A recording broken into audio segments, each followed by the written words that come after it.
Assalamualaikum warahmatullahi wabarakatuh. Kenalin, aku Kamila dari Universitas Pajajaran, jurusan Farmasi Angkatan 2017. Hari ini aku bakal ngejelasin sedikit tentang manajemen supply, lebih tepatnya pada tahap perencanaan, pengadaan, penerimaan, dan penyimpanan suplai sediaan farmasi, alat kesehatan, dan bahan medis habis pakai.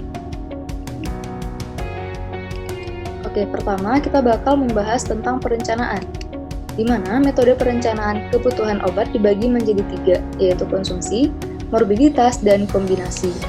Di mana metode konsumsi ini didasarkan pada data konsumsi obat periode sebelumnya yang telah disesuaikan dan dikoreksi.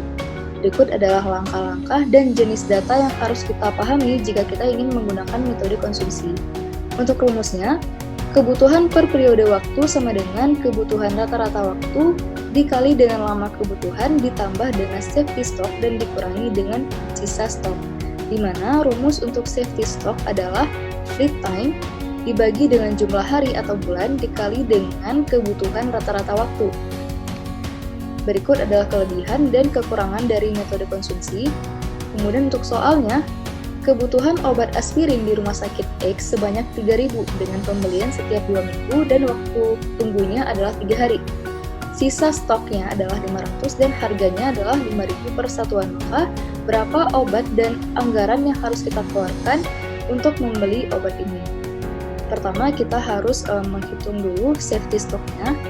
Diperoleh safety stoknya adalah 300 obat. Kemudian kita masukkan ke rumus dari metode konsumsi dan diperoleh jumlah obatnya adalah 1.300. Kemudian untuk anggarannya kita kalikan dengan 5.000 sehingga dana yang kita butuhkan adalah 6.500.000. Kemudian yang kedua adalah metode morbiditas, di mana metode ini didasarkan pada pola penyakit, data jumlah kunjungan, frekuensi penyakit, dan standar pengobatan yang ada.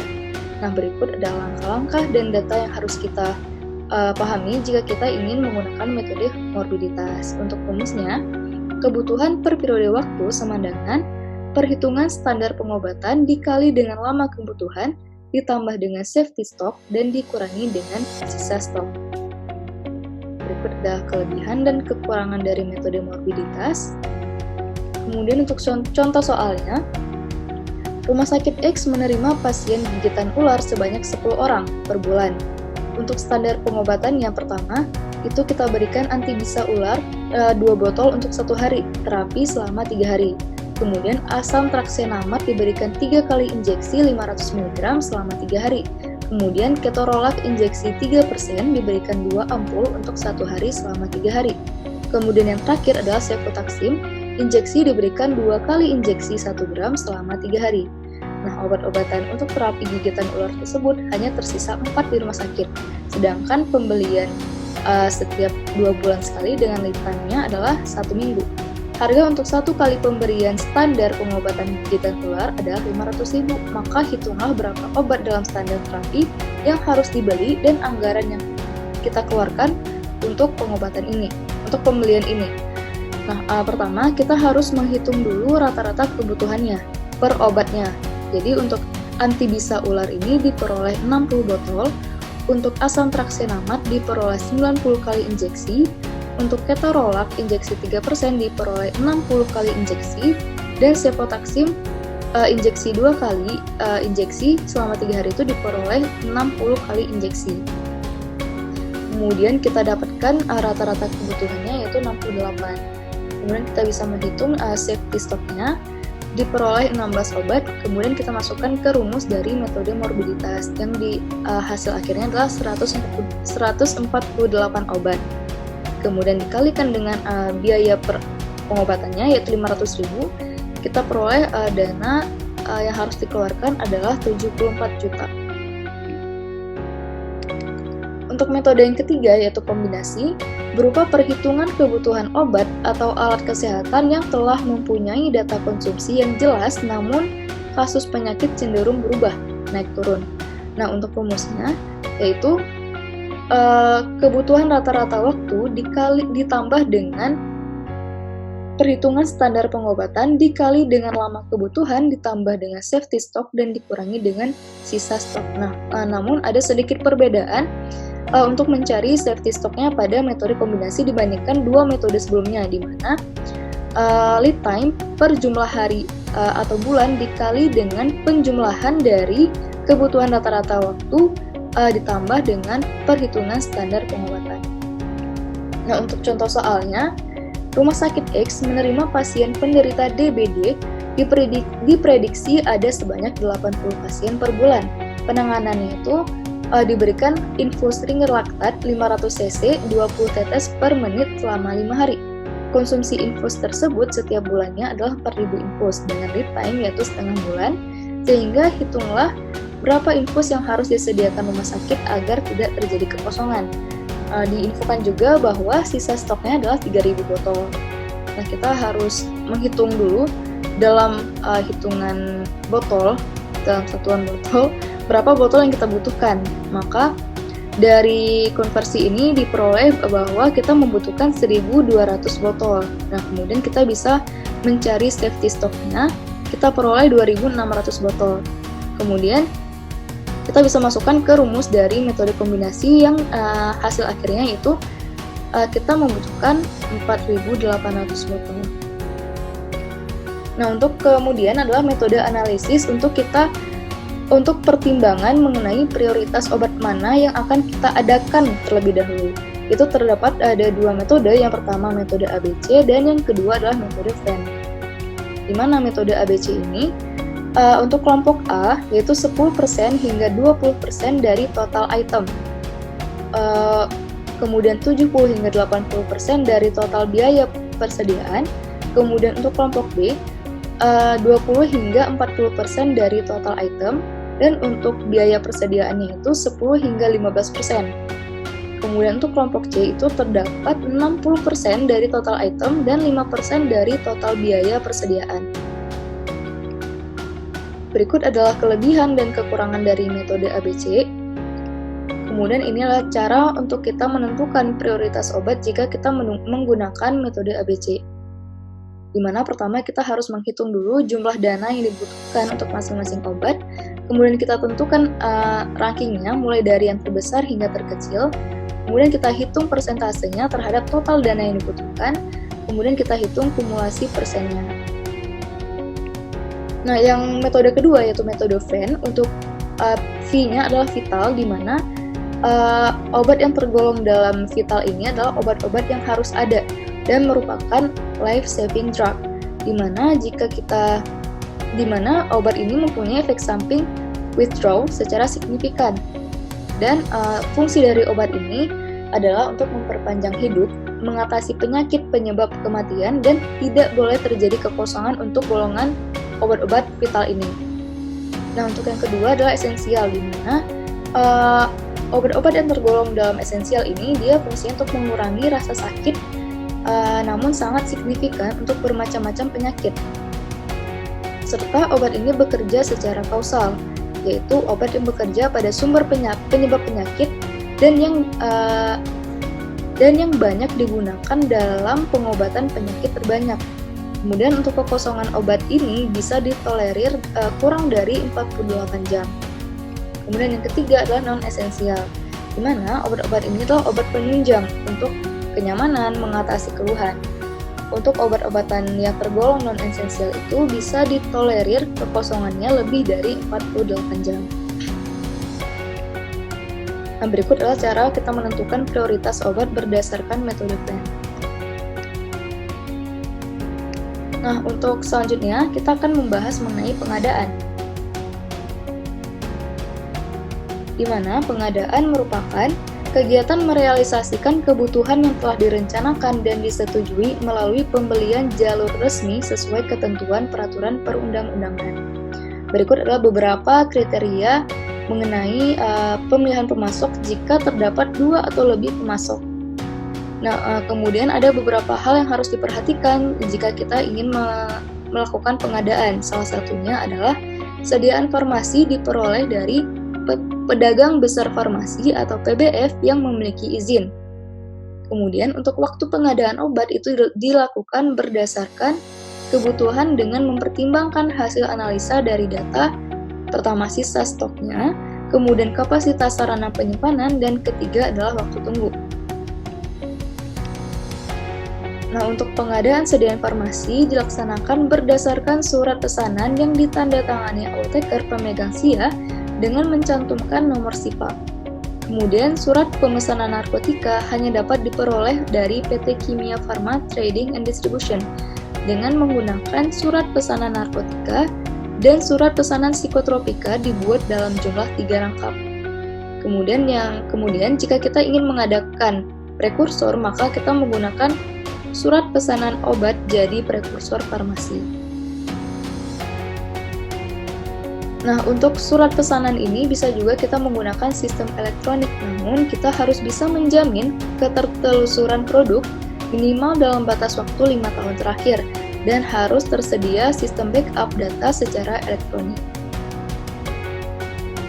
Nah, peran apoteker dalam pengadaan adalah apoteker harus melakukan pemantauan terhadap status pesanan sediaan farmasi yang telah kita buat. Yang tujuannya adalah untuk mempercepat pengiriman sehingga efisiensinya itu meningkat, serta pemantauan ini dapat dilakukan berdasarkan kepada sistem PEN. Kemudian, petugas apotek memantau status pesanan secara berkala. Nah, pemantauan dan evaluasi ini, hal-hal yang harus diperhatikan adalah nama obat, satuan kemasan, jumlah obat diadakan, obat yang diterima, dan obat yang belum diterima. Nah, kemudian kita lanjutkan dengan penerimaan. Penerimaan adalah kegiatan untuk menjamin kesesuaian jenis spesifikasi, jumlah, mutu, waktu penyerahan, dan harga yang tertera dalam surat pesanan dengan kondisi fisik yang diterima. Penerimaan dan pemeriksaan merupakan salah satu kegiatan pengadaan. Nah, penerimaan sediaan farmasi di apotek itu dilakukan oleh apoteker. Kemudian, pemeriksaan sediaan farmasi yang dilakukan itu meliputi beberapa hal. Pertama, salah satunya adalah kondisi kemasan tersebut termasuk segel, label dalam keadaan yang baik. Kemudian, ketika kita melakukan penerimaan tetapi ada tidak sesuai dalam hal pemesanan, maka kita harus membuat berita acara yang menyatakan penerimaan tidak sesuai dan disampaikan ke pemasok untuk dikembalikan. Namun jika sesuai, maka apoteker harus menandatangani wajib faktur pembelian dan atau surat pengiriman barang dengan mencantumkan nama lengkap, nomor SIPA atau SIPTTK, dan stempel sarana. Nah, untuk yang terakhir adalah penyimpanan, di mana penyimpanan merupakan kegiatan menyimpan dan memelihara dengan cara menempatkan perbekalan farmasi yang diterima pada tempat yang dinilai aman dari pencurian serta gangguan fisik yang dapat merusak mutu sediaan farmasi. Tujuannya adalah salah satunya adalah memelihara mutu. Kemudian, dalam hal penyimpanan kita melakukan pencatatan dengan kartu stok. Nah, hal-hal yang harus kita catat adalah seperti nama, bentuk, kekuatan sediaan, dan lain-lain. Kemudian, stok sediaan farmasi, BMHP, dan alat kesehatan itu secara berkala minimal sekali dalam 6 bulan harus kita cek. Kemudian stok narkotika dan psikotropika dilakukan secara berkala minimal sekali dalam 1 bulan. Nah, ada aspek khusus yang harus kita perhatikan dalam hal penyimpanan. Yang pertama itu untuk obat high alert, di mana obat-obat ini dapat menyebabkan terjadinya kesalahan dan berisiko tinggi menyebabkan dampak yang tidak diinginkan. Itu obat yang harus diwaspadai. Yang pertama adalah obat dengan risiko tinggi, yaitu bila terjadi kesalahan mengakibatkan kematian atau kecacatan, contohnya insulin, antidiabetes oral, atau obat kemoterapeutik. Kemudian yang kedua adalah obat dengan nama, kemasan, label, penggunaan klinik, atau tampak atau kelihatannya sama, look alike, bunyi ucapan sama, sound alike, yang disebut dengan Lassa atau Norum, nama obat berupa ucapan mirip. Contohnya ada tetrasiklin dan tetrakain. Nah, untuk penyimpanan obat Lassa atau Norum ini tidak boleh berdekatan dan diberi label khusus sehingga petugas dapat mewaspadai adanya obat Lassa atau Norum. Kemudian obat yang ketiga yaitu elektrolit konsentrat seperti natrium klorida dengan konsentrasi lebih dari 0,9% dan magnesium sulfat injeksi. Nah, ini beberapa contoh dari obat lasa, di mana obat-obatan ini memiliki bentuk kemasan yang sama dan pengucapan nama yang sama. Nah, kemudian yang kedua adalah obat narkotik, psikotropika, dan prekursor farmasi, di mana tempat penyimpanan untuk obat-obatan ini harus mampu menjaga keamanan, khasiat, dan mutunya. Nah, obat-obatan ini dapat disimpan di gudang, ruangan, atau lemari khusus. Nah, ini adalah persyaratan gudang untuk kita menyimpan obat-obatan. Seperti, pertama, dinding dibuat dari tembok dan hanya mempunyai pintu yang dilengkapi dengan pintu jeruji besi dengan 2 buah kunci yang berbeda. Kemudian, langit-langit dapat terbuat dari tembok beton atau jeruji besi. Kemudian, jika terdapat jendela, harus dilengkapi dengan jeruji besi. Dan gedung tidak boleh dimasuki oleh orang lain kecuali apoteker atau dengan izin apoteker. Kemudian, kunci gudang itu dikuasai oleh apoteker penanggung jawab. Nah, inilah persyaratan ruangan khusus. Yang pertama, agak mirip dengan yang sebelumnya, yaitu yang pertama, dinding dan langit-langit itu terbuat dari bahan yang kuat. Kedua, jika terdapat jendela atau ventilasi harus dilengkapi dengan jeruji besi. Yang ketiga, kunci ruang khusus dikuasai oleh apoteker penanggung jawab. Kemudian yang keempat, mempunyai 1 pintu dengan 2 buah kunci yang berbeda. Dan yang kelima, tidak boleh dimasuki oleh orang lain tanpa izin apoteker penanggung jawab. Nah, ini adalah persyaratan untuk lemari khusus. Pertama itu terbuat dari bahan yang kuat, harus diletakkan dalam ruang khusus di sudut gedung, di sudut gudang. Kemudian kunci lemari harus dikuasai oleh apoteker penanggung jawab, tidak mudah dipindahkan, dan mempunyai 2 buah kunci yang berbeda, dan diletakkan di tempat yang aman dan tidak terlihat oleh umum. Nah, ini adalah contoh dari gudang. Ini ada gudang arus garis lurus sederhana, kemudian ada gudang arus U, dan gudang arus L. Demikian hal yang ingin saya sampaikan mengenai manajemen supply.